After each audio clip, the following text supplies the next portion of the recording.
नमस्कार।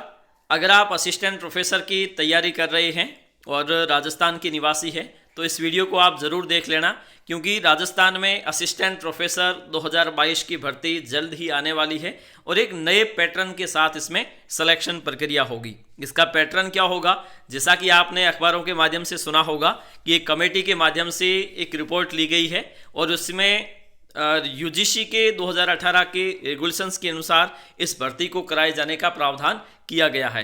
तो ये भर्ती किस प्रकार से होगी और इसमें अंक भार कैसे बनेंगे, क्या लिखित परीक्षा बिल्कुल भी नहीं होगी, अगर होगी तो उसका पैटर्न क्या होगा, सिलेक्शन प्रोसेस क्या होगा, संपूर्ण प्रश्नों के उत्तर हम इस वीडियो के माध्यम से आपको देने वाले हैं। तो इस वीडियो को लास्ट तक देख लेना और चैनल को सब्सक्राइब नहीं किया तो अवश्य कर लीजिए, क्योंकि आगे भी आपको इसी प्रकार के कई वीडियो मिलने वाले हैं। जैसा कि आपने देखा होगा, राजस्थान में इससे पहले असिस्टेंट प्रोफेसर भर्ती प्रक्रिया है वो लिखित परीक्षा और इंटरव्यू के माध्यम से होती है। लिखित परीक्षा का एक निश्चित मापदंड, उसके बाद में एक अनुपातिक रूप से साक्षात्कार के अंक जोड़कर उसमें अंतिम चयन किया जाता है। लेकिन इस बार जो 2022 में नई भर्ती आ रही है उसमें नया पैटर्न लेके आ रहे हैं और उस नए पैटर्न में क्या होगा और सिलेक्शन की प्रक्रिया क्या होगी, आइए समझते हैं। तो ये है वो पैटर्न जिसके अनुसार इस बार असिस्टेंट प्रोफेसर यानी कि कॉलेज लेक्चरर की भर्ती होने वाली है। जिसमें ये जो कमेटी के माध्यम से जो सुझाव आए हैं या फिर इस प्रकार से भर्ती प्रक्रिया को किया जाना है और इसमें जो शॉर्ट लिस्टेड किए जाएंगे कैंडिडेट्स, उसमें जैसे criteria for short listing of candidates for interview for the post of assistant professor in colleges, महाविद्यालयों में असिस्टेंट प्रोफेसर के लिए जो कैंडिडेट लिए जाएंगे उन्हें जो शॉर्ट लिस्टेड किया जाएगा इंटरव्यू के लिए, उसका आधार ये होगा। ठीक है, अब इसमें एकेडमिक रिकॉर्ड जो आपका होगा उसी के अनुसार आपको अंक दिए जाएंगे। जैसे मान के चलिए कि आपके ग्रेजुएशन में स्नातक स्तर पर अगर आपके 80% या उससे अधिक है तो आपको 21 नंबर दिए जाएंगे, अधिकतम 21 है। और अगर आपके 60% से ऊपर और 80% से कम है तो ऐसी स्थिति में आपको 19 नंबर दिए जाएंगे, और 55% से ज़्यादा और 60 से कम है तो ऐसी स्थिति में आपको 16 नंबर ही दिए जाएंगे। तो ये तो होगा ग्रेजुएशन, अधिकतम 21 नंबर ग्रेजुएशन के, 21 में से आपकी प्रतिशत के अनुसार अनुपातिक रूप से आपको अंक मिल जाएंगे। उसके बाद में पोस्ट ग्रेजुएशन पीजी में आपके अगर 80% या उससे अधिक है तो 33 नंबर दिए जाएंगे, यानी कि पीजी के अधिकतम 33 नंबर और यूजी के अधिकतम 21 नंबर। ठीक है, अगर आपने एमफिल कर रखी है 60% से ऊपर के तो आपको 7 नंबर दिए जाएंगे, और 55 से 60 के बीच में है तो आपको 5 नंबर दिए जाएंगे। अगर आप पीएचडी है तो ऐसी स्थिति में आपको 20 नंबर दिए जाएंगे केवल पीएचडी के। अगर आप नेट विथ जेआरएफ है या नेट और इक्विवेलेंट है, नेट विथ जेआरएफ है तो ऐसी स्थिति में आपको 10 नंबर दिए जाएंगे।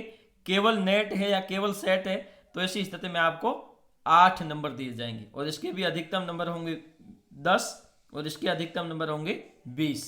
ठीक है, उसके बाद में रिसर्च पब्लिकेशन, अगर आपने कोई किसी प्रकार का पब्लिक करवा रखा है रिसर्च पेपर तो ऐसी स्थिति में आपको 2 मार्क्स दिए जाएंगे एक रिसर्च पेपर के, और इसके अधिकतम होंगे 6 नंबर, यानी कि 3 रिसर्च पेपर आपके लिए आवश्यक होंगे। 6 नंबर लाने के लिए आपके पास 3 रिसर्च पेपर है वो पब्लिश होने चाहिए। ठीक है, उसके बाद में टीचिंग एक्सपीरियंस, अगर आपके पास महाविद्यालयों में पढ़ाने का टीचिंग एक्सपीरियंस है तो ऐसी स्थिति में आपको 2 मार्क्स दिए जाएंगे 1 साल के। अगर आपके 2 साल है तो 4, अधिकतम 10, यानी कि अधिकतम आपके पास 5 वर्ष का अनुभव है तो ऐसी स्थिति में आपको 10 नंबर दिए जाएंगे। ठीक है, तो यूं मान के चलिए कि आपका जो एकेडमिक रिकॉर्ड्स है वो आपके पास शानदार होना चाहिए। अगर आपके पास graduation, post graduation, MPhil, PhD, NET with JRF या रिसर्च पब्लिकेशन और टीचिंग एक्सपीरियंस है तो ऐसी स्थिति में आप पूरे अंक ला सकते हो। ठीक है, अब ये है कि एमफिल या नेट, अगर कोई ऐसा बंदा है जिसके पास एमफिल भी है और पीएचडी भी है या फिर केवल पीएचडी है, इन दोनों को मिला के मैक्सिमम 20 मार्क्स ही काउंट किए जाएंगे। मान लीजिए आपके पास पीएचडी भी है और एमफिल भी है, तो आपको यूं नंबर नहीं मिलेंगे जैसे कि 7 और 20, आपको पीएचडी के 20 नंबर मिल जाएंगे। तो एमफिल आपके लिए वहां पे कोई मायने नहीं रखेगा, ठीक है।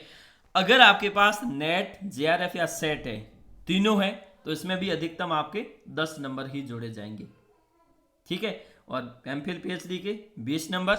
उसके बाद में यहां देखोगे तो number of candidates to be called for interview shall be decided by the concern universities, ठीक है। जैसे कि पोस्ट है 100, तो डिपेंड करेगा उस विश्वविद्यालय या महाविद्यालय या फिर संबंधित जो चयन करने वाली बॉडी होगी उस पर डिपेंड करेगा कि वो कितने कैंडिडेट्स को बुलाते हैं, उन्हीं के आधार पे होगा, ठीक है।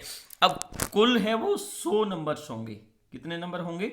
100 नंबर होंगे। 100 में से 84 नंबर है वो आके एकेडमिक स्कोर होगा। एकेडमिक स्कोर जैसे यूं मान के चलिए कि ये तो है 21 नंबर ग्रेजुएशन के, 33 नंबर हो गए आपके इसमें पोस्ट ग्रेजुएशन के, ठीक है। और 20 नंबर हो गए पीएचडी के और 10 नंबर हो गए नेट सेट के। तो ये हो गया आपका एकेडमिक्स। तो ये मिला के कुल मिला के कितने होते हैं? 48, ठीक है। उसके बाद में 6 नंबर होंगे आपके रिसर्च पब्लिकेशन के, maximum 3 research paper. 3 research paper का मतलब 6 आपके नंबर जुड़ जाएंगे, ठीक है। उसके बाद में 10 नंबर होंगे टीचिंग एक्सपीरियंस के, आपके पढ़ाने का जो अनुभव है, महाविद्यालयों में पढ़ाने का जो अनुभव है उसके आधार पर आपके 10 नंबर काउंट हो जाएंगे। मैक्सिमम यानी कि 1 साल के 2 नंबर काउंट होंगे। मैक्सिमम 5 साल का अनुभव इसमें चाहिए।